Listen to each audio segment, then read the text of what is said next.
السلام علیکم ورحمۃ اللہ وبرکاتہ۔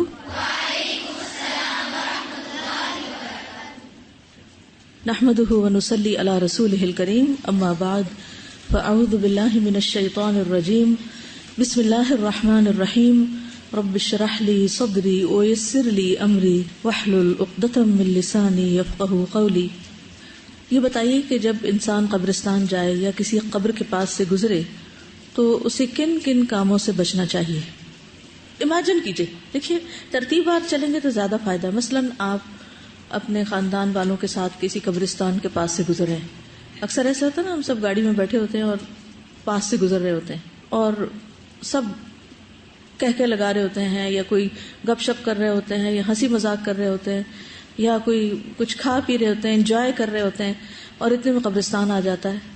تو سب سے پہلا کام کیا کرنا چاہیے؟ فضول گفتگو سے بچنا چاہیے۔ یعنی انسان کے لیے قبر عبرت کی جگہ ہے۔ قبرستان کے پاس سے گزرنا، اس کے لیے انسان کو محسوس کرنا چاہیے کہ وہ کس مقام پر ہے۔ جیسے آپ اگر مسجد میں جاتے ہیں تو آپ کو سب سے پہلے کیا کرنا چاہیے؟ مسجد میں داخل ہونے کی دعا پڑھنی چاہیے، اور مسجد کا ادب اور ایک احترام ہوتا ہے۔ اسی طرح قبر کو دیکھتے ہی آخرت کی یاد آنی چاہیے اور وہاں پر فضول گفتگو نہیں کرنی چاہیے۔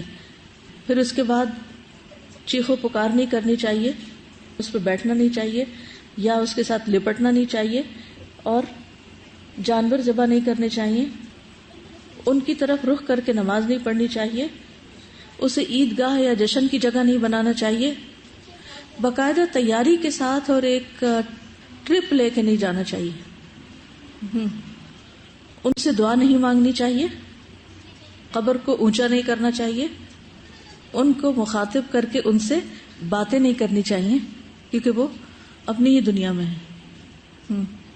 قبر پہ کتبہ نہیں لگانا چاہیے۔ جی، زیارت کے لیے کوئی دن یا وقت مقرر نہیں کرنا چاہیے، قبر کو پکا نہیں بنانا چاہیے۔ دیکھیے، جس چیز سے نبی صلی اللہ علیہ وسلم نے روکا ہے اور اس کو پسند نہیں کیا تو ہمیں اسے دیکھ کر کیا کرنا چاہیے؟ پسند نہیں کرنا چاہیے۔ من احب للہ و ابغض للہ، یہ بھی اسی میں آ جاتا ہے نا کہ جو چیز اللہ کو محبوب نہیں، اللہ کے محبوب کو محبوب نہیں، وہ ہمیں بھی محبوب نہیں، ہمیں بھی اچھی نہیں لگتی۔ وہ یہ ایمان کا تقاضا ہے۔ وہاں پر پرندوں وغیرہ کو کھانا دیتے ہیں، کیا سوچ کے، اس کے پیچھے کیا نیت ہوتی ہے، یہ بھی سوچنا چاہیے۔ کیا اہل قبور کو خوش کرنے کے لیے، یعنی کیوں، مجھے نہیں معلوم کیوں لے کے جاتے ہیں، لیکن ان سے پوچھنا چاہیے، ان سے پوچھے کیوں لے کے جاتے ہیں، کیونکہ مقصد کے ساتھ ہے نا۔ اگر تو اس لیے آپ سڑک پہ پھینکنے کی وجہ وہاں پھینک رہے ہیں کہ وہاں کوئی اوپر چڑھے گا نہیں، چلے گا نہیں، پرندے تو آپ کے صحن میں بھی آ جائیں گے اگر آپ دانہ ڈالنا شروع کریں۔ چراغ نہیں اوپر جلانے چاہیے، اس کے اوپر عمارت نہیں بنانی چاہیے، جی اس پہ کوڑا کرکٹ نہیں پھینکنا چاہیے، گندگی اور غلاظت نہیں پھینکنی چاہیے، قبر پر مسجد نہیں بنانی چاہیے، اس کے اوپر کپڑے نہیں چڑھانے چاہیے کیونکہ کپڑا زندہ لوگوں کے لیے ہے۔ قبر کی طرف ہاتھ پھیلا کے دعا نہیں کرنے چاہیے، قبلہ رخ ہو کے دعا کرنی چاہیے۔ اسی طرح وہاں کی مٹی اٹھا کے ساتھ نہیں لانی چاہیے کیونکہ بعض لوگ اس کو خاک شفا بنا لیتے ہیں، بعض لوگ تو اس مٹی کی ٹکڑیاں بنا کے ان کے اوپر سجدہ بھی کرتے ہیں یا نماز میں سامنے رکھتے ہیں۔ کبھی اتفاق ہوا دیکھنے کا؟ مسجد نبوی وغیرہ میں آپ نے دیکھا ہوگا کچھ لوگ جو باہر سے جاتے ہیں وہ ایسا کر رہے ہوتے ہیں۔ کرنے کے کام کیا ہیں؟ سب سے پہلے ان کے لیے مغفرت کی دعا کرنی چاہیے اور اپنی آخرت کی فکر کرنی چاہیے۔ نبی صلی اللہ علیہ وسلم نے ایک مرتبہ وہاں بیٹھ کر عذاب قبر کا تذکرہ کیا تھا۔ برا بن عازب کہتے ہیں، ایک مرتبہ ہم لوگ نبی صلی اللہ علیہ وسلم کے ساتھ ایک انصاری کے جنازے میں نکلے، ہم قبر کے قریب پہنچے تو ابھی لحد تیار نہیں ہوئی تھی، اس لیے نبی صلی اللہ علیہ وسلم بیٹھ گئے اور ہم بھی آپ کے ارد گرد بیٹھ گئے۔ ایسا محسوس ہوتا تھا ہمارے سروں پہ پرندے بیٹھے ہوئے ہوں، یعنی اتنے سکون سے لوگ بیٹھے تھے اور ایک طرح سے خوف بھی تھا، یعنی ہل جل نہیں رہے تھے۔ اس سے اندازہ لگائیے کہ قبرستان میں جا کے یا قبروں کے پاس جا کے اچھل کود، دھمال ڈالنا، دھوم مچانا، یہ چیزیں تو کہیں سے بھی ان کا پھر جواز نہیں ملتا۔ یعنی صحابہ کے بیٹھنے کا انداز کیا تھا؟ نبی صلی اللہ علیہ وسلم کے ہاتھ میں ایک لکڑی تھی جس سے آپ زمین کو کورید رہے تھے، پھر سر اٹھا کر فرمایا، اللہ سے عذاب قبر سے بچنے کے لیے پناہ مانگو، اور یہ بات 2-3 مرتبہ فرمائی۔ کس کو؟ جو اندر مردہ دفن تھا اس کو، یا جو باہر ساتھ تھے؟ باہر والوں کو۔ اگر کوئی مردے کو کہے کہ تم اپنے لیے عذاب قبر سے پناہ مانگو تو کیا یہ کہنا درست ہوگا؟ وہ کیوں؟ نمبر 1 یہ کہ وہ ہماری بات نہیں سن رہے. نمبر 2 یہ کہ اگر وہ سارا وقت بھی دعائیں مانگے تو اب ان کی دعا کرنے کا وقت گزر چکا ہے. نہ ان کی اب کوئی دعا قبول ہوتی ہے، نہ ان کی عبادت، نہ ان کا ذکر، کچھ بھی نہیں. اب وہ بالکل بے بس ہیں، اپنے لیے بھی اور کسی دوسرے کے لیے بھی. یہ بات یاد رکھیے، نہ وہ اپنے لیے اب کچھ کر سکتے اور نہ ہی وہ دوسروں کے لیے. کیونکہ حدیث میں آتا ہے جب انسان مر جاتا ہے تو اس کا عمل منقطع ہو جاتا ہے نا. الا من ثلاث، مگر 3 چیزیں بعد میں فائدہ دیتی ہیں. ولد صالح یدعو لہ، نیک اولاد جو دعائیں کرتی ہے. علم ینتفع بہ، وہ علم وہ جو سکھا جائے کسی کو اور لوگ اس سے فائدہ اٹھائیں، یہ کتاب لکھے یا کوئی ایسی چیز. اور تیسری چیز صدقۃ جاریہ، کہ وہ ایسے کوئی ول کر گیا ہے کہ اپنے مال کے 1/3 کو فی سبیل اللہ دینے کی، یا پھر اپنی زندگی میں کوئی ایسے پروجیکٹ کر گیا ہے کہ جس سے لوگ فائدہ اٹھا رہے ہیں، تو وہ اس کو مرنے کے بعد بھی فائدہ دے گا. باقی چیزیں جو ہیں اب وہ خود اپنے لیے کچھ کرے، اس کی کہیں بھی کوئی دلیل نہیں ہے کہ وہ دعا مانگے اپنے لیے یا کوئی اور آپ اس کو واز نصیحت کریں تو وہ اس کو سمجھے. وقت گزر گیا. کیونکہ مہلت کب تک ہے ہمارے لیے؟ توبہ کب تک قبول ہوتی ہے پتہ ہے آپ کو؟ یہ دوسری دلیل ہے کہ مردہ اپنے لیے کچھ نہیں کر سکتا جب تک موت کا فرشتہ نظر نہ آ جائے یا سورج مغرب سے طلوع نہ ہو جائے، جب تک توبہ قبول ہوتی ہے. اب اگر کوئی شخص خود مر گیا ہے اور اس نے توبہ نہیں کی ہوئی تو وہ قبر میں چلا گیا، اب وہ اپنے لیے توبہ کرے تو ہوگی قبول، اور اگر وہ آپ کے لیے کرے تو بھی ہوگی. تو پھر ان سے دعا کرنے کا کوئی فائدہ نہیں نا. کیوں؟ ان کا عمل ختم، مہلت ختم. اور نمبر 2 سنتے بھی نہیں، بے بس، اور موت تک بس اعمال ہوتے ہیں جو فرشتہ نظر آ جاتا ہے، پھر اس کے بعد کوئی چیز نہیں ہے. یعنی وہ سب کچھ غیب میں ہے. ان کی زندگی کس طرح کی ہے، ان کو کھانا کیسا ملتا ہے، وہ کیا کرتے ہیں، وہ سب غیب میں ہے. اور جس چیز کا ہمیں نہیں بتایا گیا یا جتنا بتایا گیا بس ہمیں اتنا ہی پتا ہے. پھر یہ ہے کہ قبروں کے پاس سب سے اہم چیز جس کا ہمیں احساس ہونا چاہیے وہ اپنی آخرت کی فکر اور اپنی تیاری. برا بن عازب سے مروی ہے کہ ایک مرتبہ ہم لوگ رسول اللہ صلی اللہ علیہ وسلم کے ساتھ جا رہے تھے کہ آپ کی نظر کچھ لوگوں پر پڑ گئی. آپ نے پوچھا یہ لوگ کیوں جمع ہیں؟ بتایا گیا کہ قبر کھود رہے ہیں. رسول اللہ صلی اللہ علیہ وسلم تیزی سے آگے بڑھے اور اپنے ساتھیوں سے آگے نکل گئے، یہاں تک کہ قبر کے قریب پہنچ گئے اور اس پر جھک گئے. میں بھی یہ دیکھنے کے لیے کہ نبی صلی اللہ علیہ وسلم کیا کرتے ہیں تیزی سے آگے نکل گیا. وہاں نبی صلی اللہ علیہ وسلم رو رہے تھے، یعنی جب قبر کھودی جا رہی تھی تو آپ رو رہے تھے، یہاں تک کہ آنسوؤں سے مٹی گیلی ہو گئی. پھر ہماری طرف متوجہ ہو کر فرمایا بھائیو اس دن کے لیے تیاری کرو. وہاں تو نہیں جا کے تیاری ہوگی، اب کیا فرمایا؟ اس دن کے لیے تیاری کرو. یہ سلسلہ صحیحہ کی حدیث ہے. تو ہمارا بھی طرز عمل آپ کی سنت میں یہی ہونا چاہیے کہ قبر کو دیکھ کر ہمارے آنسو آئیں، اور اگر آنسو نہیں آ رہے تو لانے کی کوشش کریں، یا ایٹ لیسٹ ہم اپنا منہ بند کر لیں اور فضول باتیں ادھر ادھر کی نہ کریں، اور غافل انسان کی طرح قبرستان میں کھڑے نہ ہوں، اس کو میلہ نہ بنائیں، عیدگاہ نہ سمجھیں. عیدگاہ میں جا کے چہل پہل ہوتی ہے نا، قبرستان میں چہل پہل ہنگامہ آرائی نہیں ہونی چاہیے.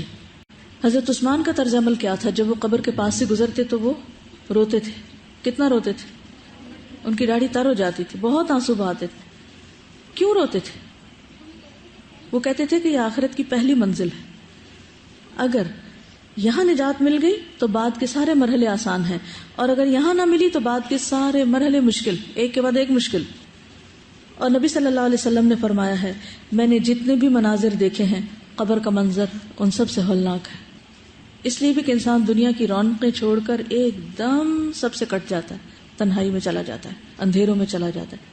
اگر اپنے عمل کی کوئی روشنی نہ ہو تو کوئی باہر کی روشنیاں فائدہ نہیں دیتی. نبی صلی اللہ علیہ وسلم بعض اوقات قبرستان میں کوئی نہ کوئی تعلیم بھی دیا کرتے تھے. مثلا صحیح مسلم کی روایت ہے، ابو ہریرہ کہتے ہیں کہ رسول اللہ صلی اللہ علیہ وسلم قبرستان تشریف لائے، فرمایا السلام علیکم دار قوم مؤمنین وانا انشاء اللہ بکم لاحقون. سلامتی ہو تم پر مومنوں کے گھر، ہم بھی انشاءاللہ تم سے ملنے والے. پھر فرمایا میں پسند کرتا ہوں کہ ہم اپنے دینی بھائیوں کو دیکھیں. صحابہ نے عرض کیا اللہ کے رسول صلی اللہ علیہ وسلم کیا ہم آپ کے بھائی نہیں ہیں؟ آپ نے فرمایا تم تو میرے صحابہ ہو، اور بھائی وہ ہیں جو ابھی تک پیدا نہیں ہوئے. صحابہ نے عرض کیا اللہ کے رسول صلی اللہ علیہ وسلم آپ اپنی امت کے ان لوگوں کو، یعنی ان بھائیوں کو کیسے پہچانیں گے جو ابھی تک نہیں آئے؟ آپ نے فرمایا بھلا تم دیکھو اگر کسی شخص کی سفید پیشانی والے سفید پاؤں والے گھوڑے سیاہ گھوڑوں میں مل جائیں تو کیا وہ اپنے گھوڑوں کو اس میں سے نہیں پہچان لے گا؟ صحابہ نے عرض کیا کیوں نہیں یا رسول اللہ صلی اللہ علیہ وسلم؟ فرمایا جب وہ لوگ آئیں گے تو وضو کے اثر کی وجہ سے ان کے چہرے اور ہاتھ پاؤں چمکدار اور روشن ہوں گے، اور میں ان سے پہلے حوض پر موجود ہوں گا۔ سنو، بعض لوگ میرے حوض سے اس طرح دور کر دیے جائیں گے جس طرح بھٹکا ہوا اونٹ دور کر دیا جاتا ہے۔ میں ان کو پکاروں گا ادھر آؤ، تو حکم ہوگا کہ انہوں نے آپ کے بعد دین کو بدل دیا تھا، تب میں کہوں گا دور ہو جاؤ، دور ہو جاؤ۔ تو اس بات کی بہت احتیاط کرنی چاہیے کہ ہم آپ کے بتائے ہوئے طریقے میں نہ اضافہ کریں نہ کمی کریں، اس کو ایز اٹ از لیں، کیونکہ دین مکمل ہو چکا ہے اور بہترین طریقہ وہ جو آپ نے خود سکھا دیا۔ آپ کچھ بھولے نہیں، آپ نے کچھ کمی نہیں کی، تو ہمارے لیے اتنا ہی کافی، اس پر ہماری تسلی ہو جانی چاہیے۔ تو یہ بات آپ نے کہاں سکھائی تھی؟ قبرستان میں۔ اس سے یہ بات بھی پتہ چلتی ہے کہ آپ کوئی بھی موقع سکھانے کا ہاتھ سے جانے نہیں دیتے تھے۔ سب سے زیادہ جو آپ کی توجہ تھی جس چیز پر، وہ صحابہ کرام کی تعلیم اور تربیت کی۔ وہ تعلیم صرف کلاس روم کے اندر یا صرف مسجد نبوی میں نہیں تھی، وہ ہر موقع پر تھی۔ اس سے ہمارے سیکھنے کی کیا بات ہے؟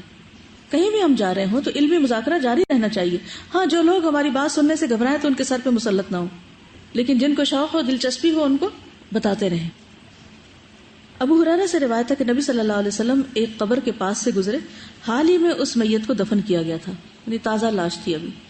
آپ نے فرمایا 2 رکعتیں خفیف سی ہوتی ہیں، ہلکی سی، اور تم لوگ انہیں حقیر اور زائد بھی سمجھتے ہو۔ جیسے میں نے دیکھا ہے بہت دفعہ کہ فرض پڑھتے ہی لوگ ایسے بھاگتے ہیں جیسے پتہ ہی کون سا کام چھوٹا ہوا ہے، سنت نہیں پڑھتے، بعد میں مسجدوں سے بھی بھاگ نکلتے ہیں، کہیں بھی۔ یا تو جیسے آپ نے فرمایا کہ تم انہیں حقیر سمجھتے ہو، فرض تو ادا ہو گیا، اب سنت کا کیا، معمولی سی چیز ہے۔ یا پھر زائد سمجھتے ہو، ایکسٹرا، یعنی فرض سے۔ لیکن وہ 2 رکعتیں اگر یہ صاحب قبر اپنے عمل میں زیادہ کر لیتا تو اس کی نظر میں تمہاری باقی دنیا سے بھی زیادہ محبوب ہوتی، یعنی وہ دنیا جس کے پیچھے تم بھاگتے ہو یا جو تمہارے پاس ہے اس وقت، جو تمہیں بہت مرغوب ہے۔ کیونکہ ایک چیز کو چھوڑ کر دوسری کی طرف انسان کب بھاگتا ہے؟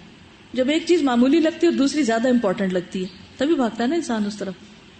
تو اس صاحب قبر کو اگر موقع مل جائے تو وہ پوری دنیا ایک طرف چھوڑ کے وہ 2 رکعتیں پڑھے، اور ہمیں ابھی موقع ملا ہوا ہے اور ہمارا دل نہیں لگتا نماز میں، اور ہم جلدی سے بس سر سے اتارنے کی کرتے ہیں، انجوائے نہیں کرتے، اس کو ٹھہر ٹھہر کے نہیں پڑھتے، اس میں دل نہیں لگاتے۔ آخر کس بات کی جلدی؟ آخر کیا کر لینا ہے ہم نے اس وقت میں جو ہم نماز چھوڑ کر بھاگ رہے ہوتے ہیں؟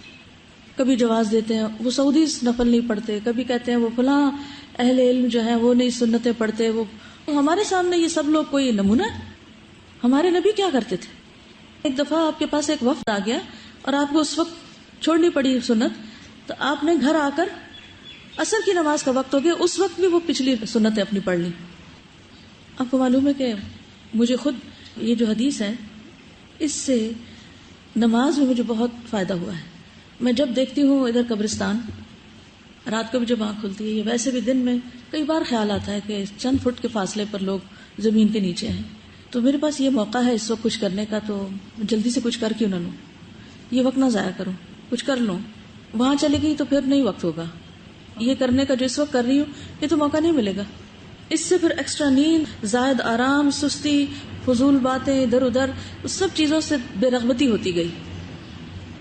تو اصل سنت تو یہ ہے کہ ہم ان جگہوں سے عبرت لیں، نہ کہ ان پہ میلہ بنا کے اور ان پہ پھول چڑھا کے اور ان کو خوبصورت بنا کے اور وہاں میلے لگا کے اور وہاں بکرے ذبح کر کے اور دیگیں پکا کے اس کو ایسی عیدگاہ بنائیں کہ جیسے کوئی شادی کا ماحول ہو۔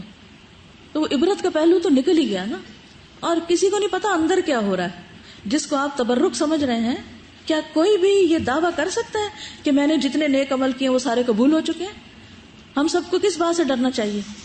چاہے ہم کتنے بھی نیک ہوں، اگر بغیر وقفے کے بھی ہم ذکر کرتے چلے جا رہے ہیں تو کیا ہمیں یقین ہے کہ وہ سب کچھ بڑے کوالٹی کا اور ریاکاری سے پاک ہے اور صحیح طریقے سے بھی ہے؟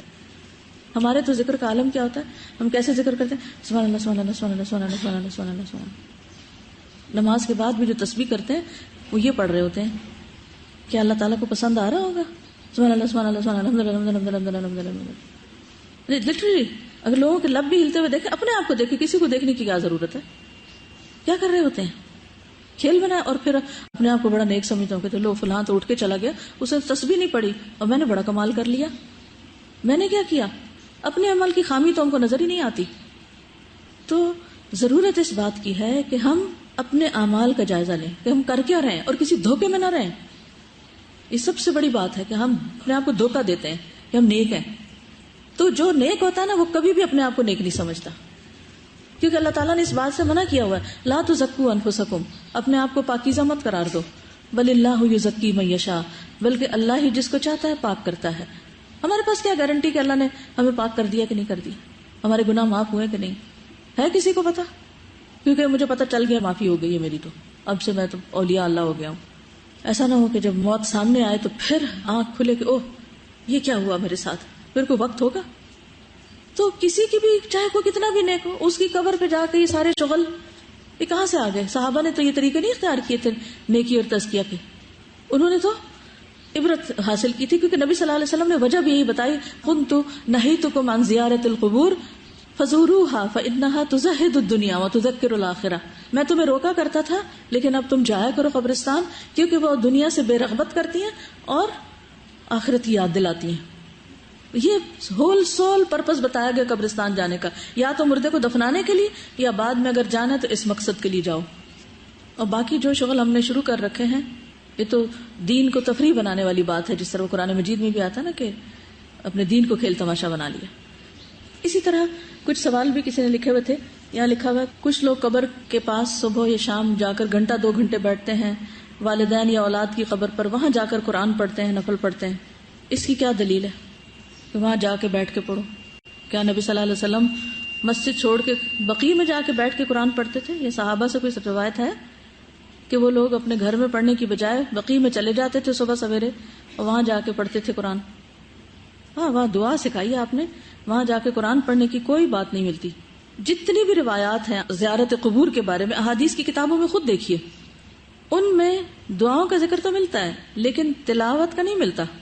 مثلا حضرت عائشہ جب حضور صلی اللہ علیہ وسلم کے پیچھے چلی گئی تھی قبرستان رات کے وقت, تو جب واپس آئی تو آپ نے ان سے پوچھا تو آپ نے کیا سکھایا؟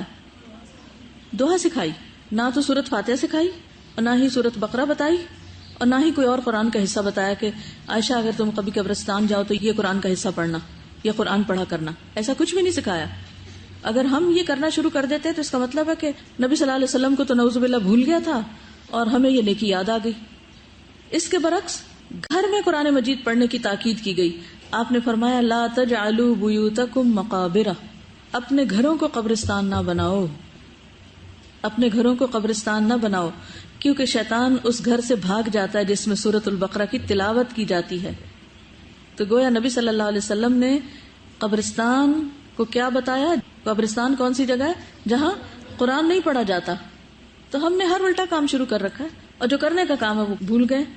پھر اسی طرح خواتین اگر قبرستان جائیں تو انہیں باقاعدہ اپنے پردے کا اہتمام کرنا چاہیے اور معقول ڈریس میں جانا چاہیے. اس میں بھی 2 بہت ایکسٹریمز پائی جاتی ہیں. بعض تو کہتے ہیں قبرستان جانا ہی منع ہے, اور وہ بتاتے ہیں کہ اگر عورت قبرستان جائے تو مردے کو ننگی نظر آتی. یہ سنا ہوا؟ کتنے لوگوں کو پتا یہ بات ہے؟ سب نے سنی ہوئی ہے کیونکہ یہ بہت مشہور جھوٹ ہے. دیکھیے آپ اگر کسی واش روم کے باہر کھڑے اور کوئی نہا رہا اندر تو نظر آ رہا ہوتا ہے آپ کو, اس حال میں کہ وہ ہوتا بھی ننگا. تو یہ کیسے ہو گیا کہ جو کپڑے پہن کے قبرستان جائے مردہ اس کو ننگا دیکھ پائے؟ تو عقل بھی نہیں مانتی, یعنی عقل کو بھی نہیں لگتی یہ بات. لیکن یہ بات ضرور ہے کہ عورت جب قبرستان جائے تو حجاب میں جائے. اس کی کیا دلیل ہے؟ حضرت عائشہ رضی اللہ تعالی عنہا جب حضرت عمر کو دفن کیا گیا وہ خود کہتی ہیں کہ اس سے پہلے میں سر پہ دوپٹہ نہ ہونے کی حالت میں بھی چلی جاتی تھی, کیونکہ وہ ان کا پہلے اپنا ہی کمرہ تھا تو پھر دوسری جگہ منتقل ہو گئی تھی, لیکن یعنی کہ جا کے دعا کرنے کی تو اجازت ہے نا, کیونکہ میں سمجھتی تھی کہ یہاں صرف میرے والد اور شوہر ہیں. لیکن جب حضرت عمر کی تدفین ہو گئی تو اللہ کی قسم عمر سے حیا کی وجہ سے جب میں اس کمرے میں گئی تو اپنی چادر اچھی طرح لپیٹ کر گئی.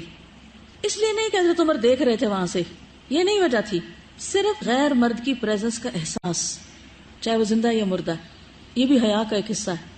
جہاں صرف عورتیں ہوں وہاں ہم اور طرح بہیو کرتے ہیں, لیکن کسی محفل میں اگر ایک بھی مرد ہو, بہت سارے تو چھوڑے, ایک بھی ہو, چاہے وہ آپ کی لیبارٹری ہو، چاہے کوئی لائبریری ہو، کیونکہ یونیورسٹیز میں ایسے ہوتا ہے نا، کالجز میں، یونیورسٹیز میں ہر جگہ مرد عورتیں ہر طرح کے لوگ کام کر رہے ہوتے ہیں. یا آپ کسی آفس میں گئے ہیں یا بینک میں گئے ہیں یا بازار میں گئے ہیں، جہاں کہیں مرد ہیں تو وہاں مسلمان عورت بہت باوقار اور با حیا ہوگی. اور حیا کا تعلق صرف لباس سے نہیں ہے، حیا کا تعلق دل سے ہے، کہ اس کا رویہ، بیہیویئر، گفتگو، اس کی نگاہ، اس کا سٹائل، اس کا انداز، وہ سب کچھ بہت کمپوزڈ ہوگا. اور حضرت عائشہ کا یہ طرز عمل ہمیں یہی سکھا رہا ہے. پھر حضرت جابر بن عبداللہ کہتے ہیں کہ جب تدفین ہو گئی سعد بن معاذ کی تو نبی صلی اللہ علیہ وسلم کے ساتھ تھے ہم لوگ. آپ نے دیر تک تسبیح کی، لوگ تسبیح کرتے رہے، پھر تکبیر کہتے رہے، لوگ تکبیر کہنے لگے. کسی نے پوچھا آپ نے ایسا کیوں کیا؟ فرمایا اس بندے صالح پہ قبر تنگ ہو رہی تھی، بعد میں اللہ نے کشادگی کر دی. تو آپ صلی اللہ علیہ وسلم اللہ کی تسبیح اور تکبیر بیان کرنے لگے، یعنی اللہ کا ذکر کرنے لگے. اب اس میں ایک تو یہ کہا جاتا ہے کہ یہ عمل نبی صلی اللہ علیہ وسلم کے لیے خاص تھا. دوسری بات یہ ہے کہ جب قبرستان میں ہوں آپ یا بازار میں ہوں یا کسی بھی جگہ پر ہوں تو ہمیں اللہ کا ذکر جاری رکھنا چاہیے. ٹھیک ہے، تو اگر آپ جواز بھی لیتے ہیں کہ نبی صلی اللہ علیہ وسلم نے تسبیح پڑھی تو ٹھیک ہے.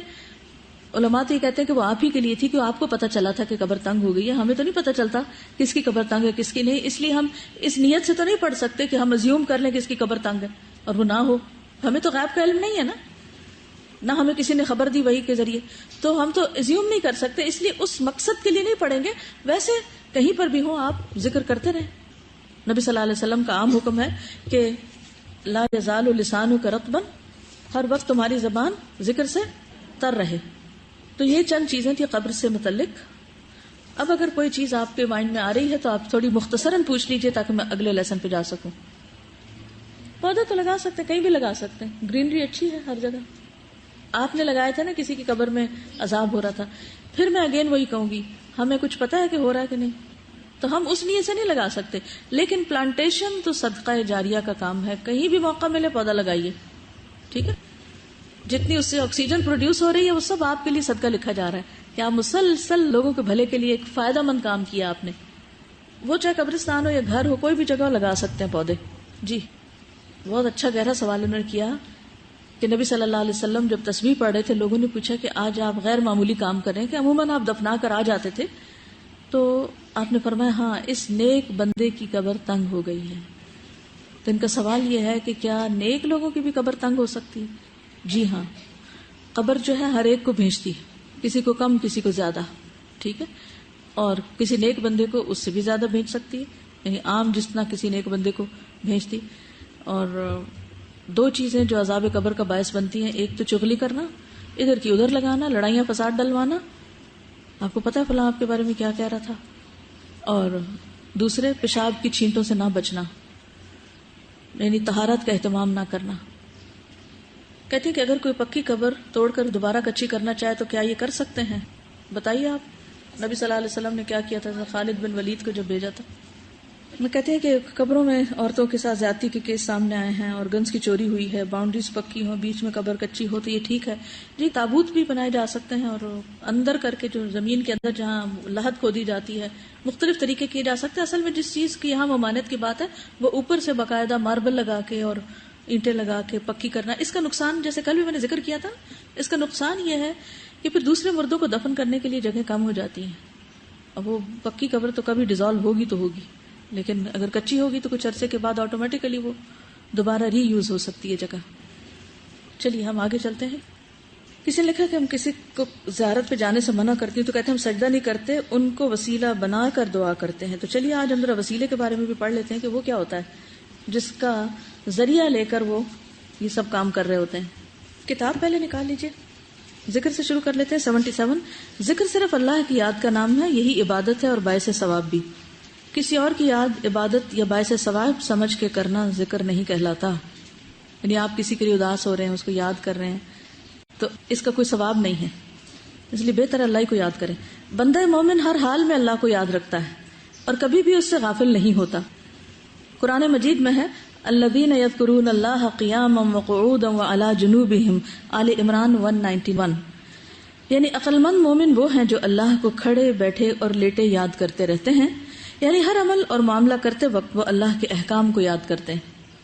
یہی ذکر الہی ہے جس میں اللہ کو یاد کرنا اور اس کے احکام کو یاد کرنا ہوتا ہے. ذکر الہی کے لیے ایک بڑی اہم شرط یہ ہے کہ وَاذْكُرُوهُ كَمَا هَدَاكُمْ، اس کو ایسے یاد کرو جیسے اس نے رہنمائی کی ہے. یعنی اسلام کی تعلیمات کی روح سے جو ذکر جائز ہے وہ کیا جائے، کوئی ذکر اپنی طرف سے نہ بنا لیا جائے. یاد رکھیے رسول اکرم صلی اللہ علیہ وسلم سے بڑھ کر کوئی اللہ کا ذکر کرنے والا نہیں. جس قدر خوبصورت اور مناسب ذکر آپ نے کیا شاید کسی نے کیا ہو. اگر آپ کے طریقے، انداز اور خوبصورتی کے مقابلے میں کسی خاص فرد یا جماعت کے ذکر کے انداز، طریقے اور خوبصورتی کو زیادہ بہتر سمجھا جاتا ہے تو یہ خدا نخواستہ رسول صلی اللہ علیہ وسلم کی بے ادبی اور توہین ہے. یعنی آپ کے طریقے سے بڑھ کر کسی اور کے طریقے کو زیادہ پسند کرنا اور اس پر عمل کرنا اور آپ کا طریقہ چھوڑ دینا، یہ کیا ہے؟ سنت کی ناقدری ہے. ایک اعلیٰ چیز پر ایک ادنا چیز کو ترجیح دینا ہے، یا ایک غیر مشروع چیز کو. اتستبدلون الذی هو ادنا بالذی هو خیر، ایک ادنا چیز کو لے لیتے ہو اور جو اعلیٰ چیز ہے، بہتر چیز ہے، اس کو چھوڑ دیتے ہو. کیا بہتر ہے؟ جو کام نبی صلی اللہ علیہ وسلم کیا وہ سب سے بہتر ہے، تو اس کو چھوڑ کر اور کام شروع کر دیں. اور اس سے آپ دیکھیے کہ بعض لوگ یہ کہتے ہیں نا کہ اس کو فلاں وظیفہ الٹا پڑ گیا، بولتے ہیں. اس کی کیا وجہ ہوتی ہے؟ انہوں نے خود ساختہ کوئی طریقہ گھڑا اور خود ہی اس کا نمبر مقرر کیا، جگہ مقرر کی، وقت مقرر کیا اور سٹائل کوئی خاص مقرر کر لیا اور پھر اس پہ کرنے لگے تو سر گھوم گیا. اب سب کو چھوڑ کے اپنے آپ کو بلیم کرنے کے بجائے کس کو بلیم کرنا شروع کر دیا؟ ذکر کو. ہاں تو قرآن تو شفا ہے، لیکن جو طریقہ ہم نے اختیار کیا وہ درست نہیں تھا. مثلا کوئی بھی اچھی غذا، اچھی خوراک اچھی ہوتی ہے، لیکن بعض اوقات وہی آپ کی بیماری کا ذریعہ بن جاتی ہے. کب ایسا ہوتا ہے؟ جب آپ اس کو ضرورت سے زائد کھا لیتے ہیں، صحیح طریقے سے نہیں. اسی طرح دوا آپ کے لیے فائدہ مند ہوتی ہے، لیکن کبھی دوا کا ری ایکشن ہوتا ہے، کب اوور ڈوز کر لیتے ہیں یا ایکسپائرڈ ہوتی ہے. تو کس معیار سے اذکار کو پرکھا جائے؟ اگر اذکار حدود سے نکلے ہوئے ہوں تو پھر کیا کیا جائے؟ سنن دارمی میں ایک حدیث ہے، عبداللہ بن مسعود کے ایک ساتھی نے مسجد میں لوگوں کو ایک حلقے میں بیٹھے کھجور کی کھٹلیوں پر ذکر کرتے ہوئے دیکھا، مگر انہیں کچھ نہ کہہ سکے. اپنے بزرگ ساتھی عبداللہ کے گھر آئے اور انہیں یہ ماجرا سنایا کہ لوگ یہ کر رہے ہیں. سنتے ہی عبداللہ نے انہیں فرمایا، اگر تم انہیں کچھ نہیں کہہ سکتے تو دین سیکھنے یا جاننے کا کیا فائدہ؟ اسی وقت سیدھے مسجد تشریف لائے اور ان لوگوں کو اسی حالت میں پایا جیسا کہ آپ کو بتایا گیا تھا. آپ ان کے قریب آئے، فرمانے لگے، لوگوں، ابھی تو اللہ کے رسول صلی اللہ علیہ وسلم کی قبر کی مٹی بھی خشک نہیں ہوئی اور ادھر تم نے اس قسم کے کام ایجاد کر لیے. ذکر تو اللہ کے رسول صلی اللہ علیہ وسلم نے بھی کیا، ہمیں بھی انہوں نے سکھایا، مگر یہ کام تم نے کہاں سے اخذ کر لیا؟ اٹھو، چھوڑو اس کام کو اور چلے جاؤ. کیونکہ نبی صلی اللہ علیہ وسلم نے اس طریقے پر ذکر نہیں کیا. چنانچہ وہی ذکر اور اس کا طریقہ پسندیدہ ہے جو اللہ اور اس کے رسول صلی اللہ علیہ وسلم کے حکم کے مطابق ہو. باقی ذکر کی وہ متعدد اقسام، انداز، طریقے جو عوام میں پھیلا دیے گئے ہیں، ان کی تحقیق بہت ضروری ہے. مراقبے، بدھوں کی درآمداری کی، دھمال، خاص وقت میں خاص گنتی کے ساتھ مخصوص ذکر، مراقبہ حالوں یا کمروں میں اندھیرا کر کے لفظ اللہ کا بلند آواز سے اجتماعی ذکر، مفروضہ یعنی خود ساختہ درود و سلام اور خوابوں پر مبنی ذکر وغیرہ، ان سب میں اکثر شرکیہ اور بدعیہ الفاظ ہوتے ہیں، چنانچہ ان سے حتی الامکان پرہیز کرنا چاہیے. بس سنت کو پکڑ لیں تو بہت کافی ہو جائے گی، وہ بھی پوری ہو جائے تو بہت ہو جائے گا. اس کے بعد کوئی وقت ملے تو کچھ اور سوچیں، اور وقت ملے گا نہیں اس کے بعد. اتنا کافی ہوگا اور سیٹسفیکٹری کہ دل بھی نہیں چاہے گا کچھ اور کرنے کو. یہ سب کام وہ کرتے ہیں یا اس وقت کیے جاتے ہیں جب اصل چیز نہیں ہوتی پاس. اس میں یہ ہے کہ انگلیاں جو ہے نا وہ گواہی دیں گی، بولیں گے ہاتھ قیامت کے دن.